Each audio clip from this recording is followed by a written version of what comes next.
কুরবানি জবাই করার পর প্রথম যে রক্তটা পড়ে অনেকে এটা তুলে রাখে। কেন রাখে জানেন? অভিনব কয়েকটা কি ঘটনা নাকি এটা দিয়ে ঘটায়, অর্থাৎ বেশ কিছু রোগের নাকি মহা ঔষধ হিসাবে এই রক্তটা কাজে লাগে। সে কী কী রোগ আমাকে একজন বলল, আমার এক মুসল্লি আজকে বলেছে, এই 2-3 মিনিট আগে উনি আমাকে যেটা বললেন যে হুজুর রক্তটা, প্রথম রক্ত অর্থাৎ জবাই করেছে ফার্স্ট রক্ত একটা বাটিতে করে আমরা নেই, নেওয়ার পরে সেটা খেলে হাঁপানির রোগ ভালো হয়ে যায়, সেটা খেলে শ্বাসকষ্ট রোগ ভালো হয়ে যায়। এবং অনেকে আবার ফার্স্ট রক্তটা যখন গড়িয়ে পড়ে কোরবানির দাতা যিনি তিনি আবার পাড়াতে নাকি হয়। আবার কেউ বা এটা গায়ে মাখায়, কারণ অনেকের চর্মরোগ ভালো হয়ে যায়। আচ্ছা বলুন তো, এই যে 3-4টা বললাম, এটা ইসলাম কি বলে, মেডিকেল সায়েন্স কি বলে? কি বললাম? ইসলাম কি বলে, মেডিকেল সায়েন্স কি বলে? প্রথমে আসি মেডিকেল সায়েন্স কি বলে। আদৌ এই রক্ততে হাঁপানি শ্বাসকষ্ট ভালো হয় কিনা আমি 1000% কনফার্ম, যদিও আমি স্টাডি করিনি, কারণ এই মাত্রই বলেছে সুযোগ পেলে আমি স্টাডি করব। আমি 1000 নয় 1,00,000% কনফার্ম কোনো ব্লাড কোনো ব্যক্তি মুখে যাওয়ার পর স্টোমাকে গিয়ে তার হাঁপানি ভালো হবে এরকম কোনো ঘটনা মেডিকেল সায়েন্স প্রমাণ করতে পারবে না। কথা কি বুঝতে পেরেছেন? আরে ভাই, এই ঘটনাও তো আছে, এখন থেকে 25 বছর আগের কথা। মাইকে ফু দিয়েছে, এখনও নাকি বাংলাদেশে এরকম কোন ভণ্ডপীর আছে, মাইকে ফু দিয়েছে, 1000 মানুষ বা লক্ষ মানুষ বিভিন্ন জেলা থেকে এসে পানি ধরে। কোথায়? ওই ফু দিলে একটা আওয়াজ হয় না, ওই আওয়াজের মধ্যে নাকি ফু আছে, এটা ঢুকলেই যে কোনো রোগের আপনার কি মহা ওষুধ। তো এখন ঘটনা হলো সেখানে কিছু সিন্ডিকেট আছে 10-15 জন, তারা বললো আমার কিন্তু এটা ভালো হয়ে গেছে, অমুকে বলে আমার এটা কি ভালো হয়ে গেছে। তো আসলে যে কার ভালো হয়েছে এটা কেউ কি প্রমাণ পায় না।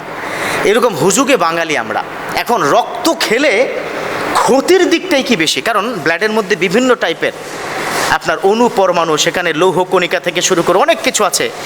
রক্ত খাওয়া সম্পূর্ণ হারাম, ইসলামের কথা বলছে। এখন রক্ত খাওয়া কি সম্পূর্ণরূপে হারাম।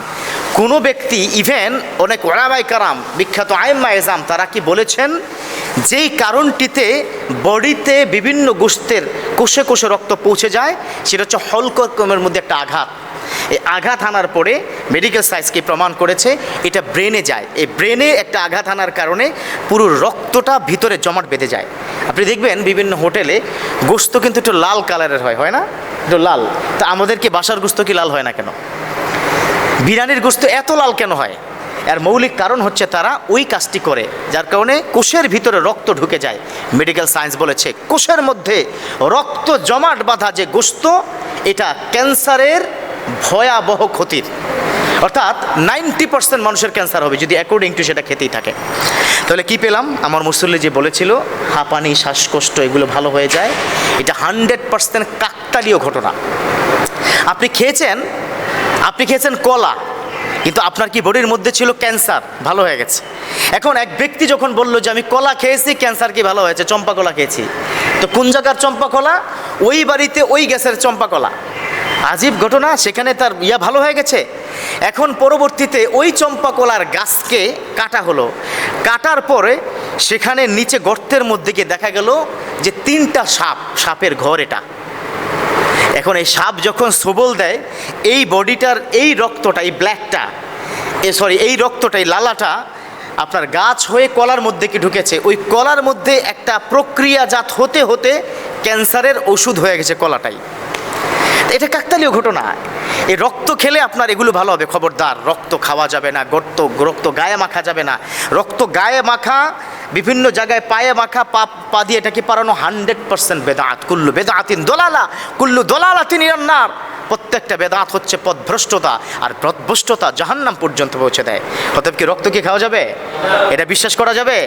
আল্লাহ পাক আমাদের সকলকে বুঝার এবং কোনো ধরনের এই অপ্রিয় ঘটনাগুলো বা এই ধরনের কুসংস্কারগুলো যেন সারা বাংলাদেশে না পৌঁছে যায়, সেই ক্ষেত্রে সাবধানতা অবলম্বন করার তৌফিক দান করুক, পড়ুন আমিন।